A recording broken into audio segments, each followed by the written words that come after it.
Are you planning a visit to England? Are you thinking to yourself, what shall we do in England? Are there any really special places that we must go to when we are there? You are? Good. Then this podcast is for you. When you are in England, you could visit the Tower of London, but everyone visits the Tower of London.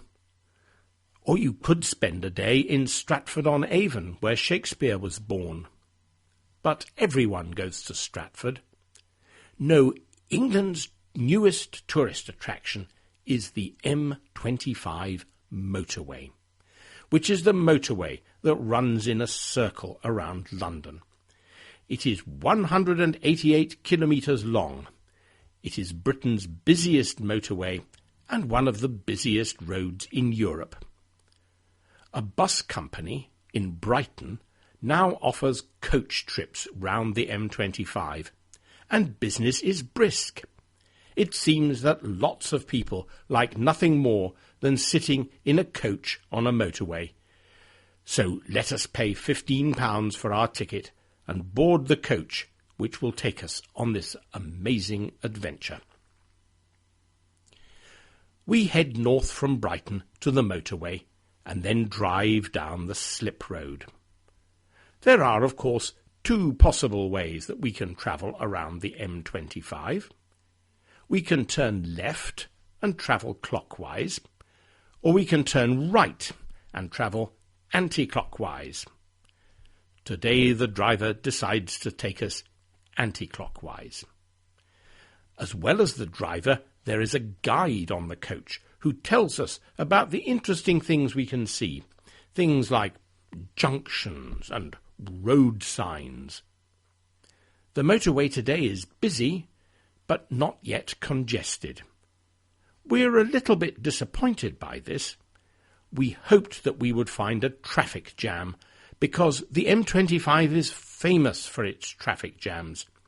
Indeed, some people call the M25 the largest car park in Britain.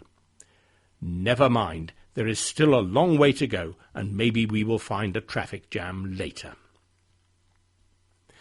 Now the coach is taking us around the southeast edge of London. Soon we will come to the River Thames. Because we are travelling anti-clockwise, we go under the river in a tunnel. Traffic going the other way crosses the river on a bridge. We have to pay a toll to use the river crossing. In the rush hour there can be long delays at the toll booths, but today we only have to wait about 10 minutes. On the other side of the river, something very exciting happens. There are some roadworks where men are repairing the surface of the motorway. Along the side of the motorway there is a long line of red and white traffic cones. People on the coach use their cameras or their mobile phones to take pictures of the cones. On roads in Britain we have many more cones than cars, and the manufacture of traffic cones is an important national industry. The traffic comes to a standstill, and we wait. There is a sign that tells us that we must not go faster than 40 miles per hour, but it is pointless because we cannot move at all. We look at the traffic going the other way.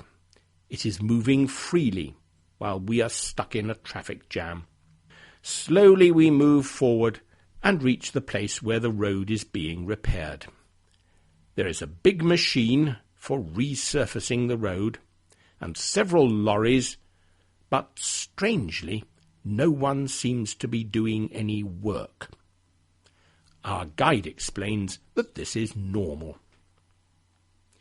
Now we have passed the roadworks and come to a service station. The coach pulls in, and we all get out to go to the toilets and to queue for cold coffee and rubber sandwiches in the cafe. After our break, we travel down the busy western section of the motorway. Here the traffic is nose to tail, and there are special speed limits and speed cameras which photograph your car if you drive too fast. We pass Heathrow Airport, and the passengers take out their cameras again to photograph a plane that is flying low over the motorway as it comes in to land. And then, the highlight of our tour, signs over the motorway tell us that there has been an incident. An incident means simply something which has happened. Generally, we use it to mean something unusual or unpleasant. Incident is the sort of word which the police use when they don't want to tell us anything. So, what sort of incident could it be? An accident involving 3 lorries and 20 cars, perhaps. Or a gunfight with a gang of armed criminals. Or a cow which has escaped from its field and run onto the motorway. But when we reach the incident, there is nothing to see but a broken-down lorry and a police car. Then we turn off the motorway, and soon we are back in Brighton. The passengers say thank you to our driver and our guide, and get off the coach to be greeted by their families and friends who are waiting for them. Our adventure by coach around the M25 has taken us only 4 hours, but we will carry the happy memories with us for the rest of our lives.